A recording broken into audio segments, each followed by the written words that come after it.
Thank you. I want to thank the Republican Party of Kentucky and Steve Robertson for having us and hosting us today. I'd like to introduce you to my family. It's my wife, Kelly, and my kids, Robert and William, and my mother-in-law, Lillian. Duncan is my middle son, and then we thought we didn't have enough kids, so we brought some cousins to Taylor and Turner.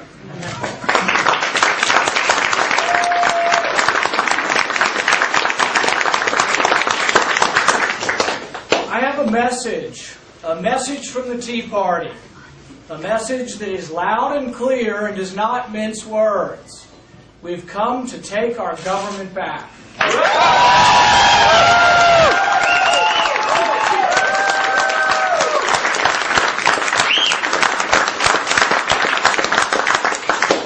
Career politicians of all stripes and all persuasions have sold us down the river. They've offered us false promises, illusions. They've offered us the notion that a country can maintain its wealth and maintain its greatness while continuing to spend more than it takes in. We, the members of the Tea Party movement, you, the members of this movement, have come to take our government back from the special interests, from the lobbyists, from the pork barrel politicians who continue to spend our country into oblivion. This movement is big. This movement is large and getting larger.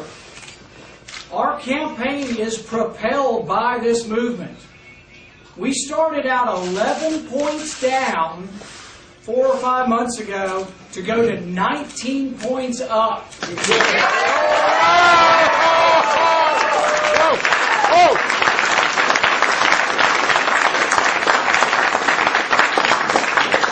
Our campaign moves with a momentum that astounds even myself. This is a momentum, this is a movement that cries out, no more deficits, no more bailouts, and no more pork barrel spending.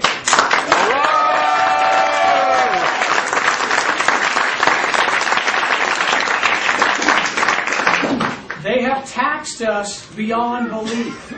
They have borrowed and borrowed until our future generations, our kids and our grandkids, will be paying this debt. We have to stop them before it's too late. Our system of government is broken. We once had a government that was restrained by the Constitution. The Constitution limited the functions of government, and we lived with a small government.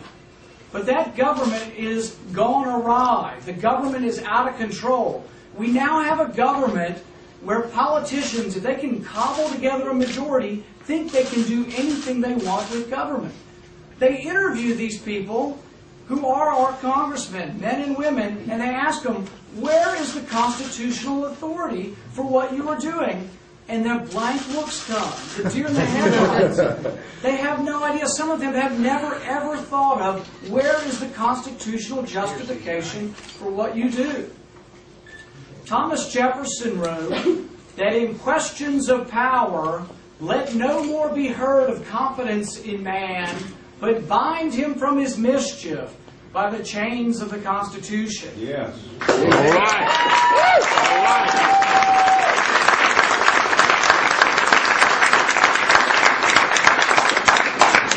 These constitutional chains have been broken. They've been loosed.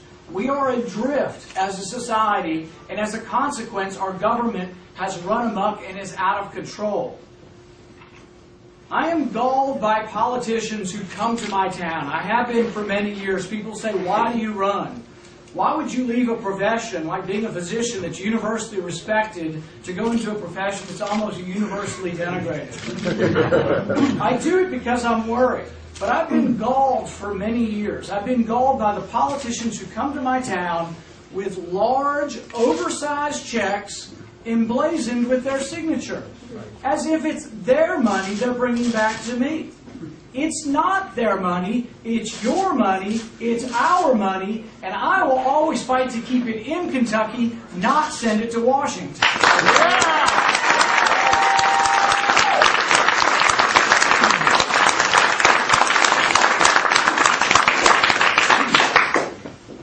Americans are waking up at these fake checks, these illusions of wealth, this cash for clunkers, these stimulus checks, that they're not real. It's an illusion. They tell you, here's $250. Just go to the mall. I know I have one good friend here who is an economist, but that's their plan. That's their economic plan, is go to the mall. Here's some money and go to the mall. We know as individuals that doesn't work. We know as a country, ultimately, we will pay a price. I think we're very close to that point where we will pay a price if we don't get our government under control. Americans are waking up to this. That's what the Tea Party movement's about.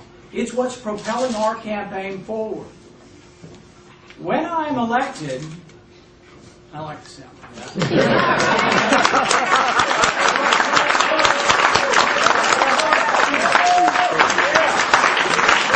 When I am elected, I will not vote for any budget that's not balanced, Republican or Democrat. You won't find many politicians who will say that. We've had years when Republicans were in charge when the deficit got worse. I think our party is a great party. I think our platform is a great platform, but we have to stick to our platform. We have to believe in something, and it's not just enough to have an R next to your name unless you believe in something. Yeah.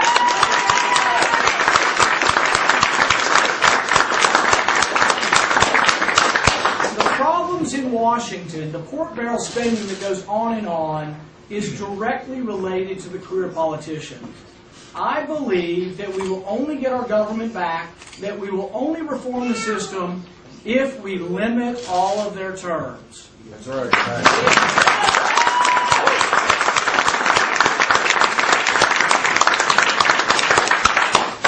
Here in Frankfurt, we do some things well. One of the things we do well is that we have a constitution in Kentucky that forbids deficit spending.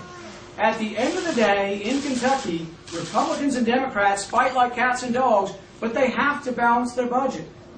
Contrast that with California. We're going to be paying taxes in Kentucky to bail out California before long. California. In Washington, they have a printing press. We don't have that in Kentucky. So there are some good things we have in Kentucky that maybe we need to take some of these Kentucky values to Washington.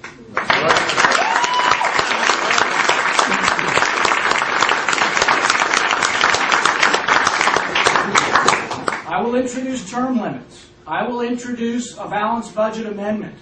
These are ideas that have been out there for a while, and some say to me, oh, it's never going to happen. It's going to happen if we rise up as a people, and if there's a national movement that we can get going, it will happen. We have to try. We cannot give up on our country. We have to fight for this. But we have to have rules. I don't think you can elect enough good people. I hope I'll be one of the good people. But you can't probably even elect enough good people unless you have rules. We should obey the Constitution. We should add a few new rules, term limits, and a balanced budget amendment. As each bill comes forward, when I'm elected, I will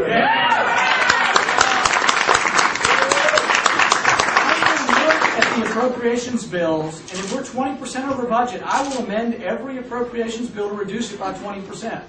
Now some say, well, that's pretty harsh. If we don't do it, no one will. You get these middle-of-the-road, bland career politicians. They just want the office. They want it for the rest of their life. They think it's owed to them. They think they've inherited the office. We need someone who's a citizen. Someone who will go, try very hard to change, and if I can't do it, I come back and you do it. The next guy does. But you don't want somebody who goes for 50 years and just becomes part of the same good old boy system that has bankrupted our country. We stand at a crossroads. We are being consumed by debt in this country. I think it is very, very serious, and I am very, very worried or I wouldn't do this. We have to get our country back under control. I think we can do it. The movement is big. The movement is large. You here are part of that movement, and you are what make it possible for me. We are well funded. We're doing well in the polls. We have limitless resources of volunteers like yourself who have been knocking on doors for the last 6 months. The other side won't even dream of it for a few months, and our people have voluntarily been knocking on doors for months. We have a catalyst, we have a movement, we have something the other side cannot dream of. I thank you very much for coming out today, and I hope you will join me in taking back this great nation.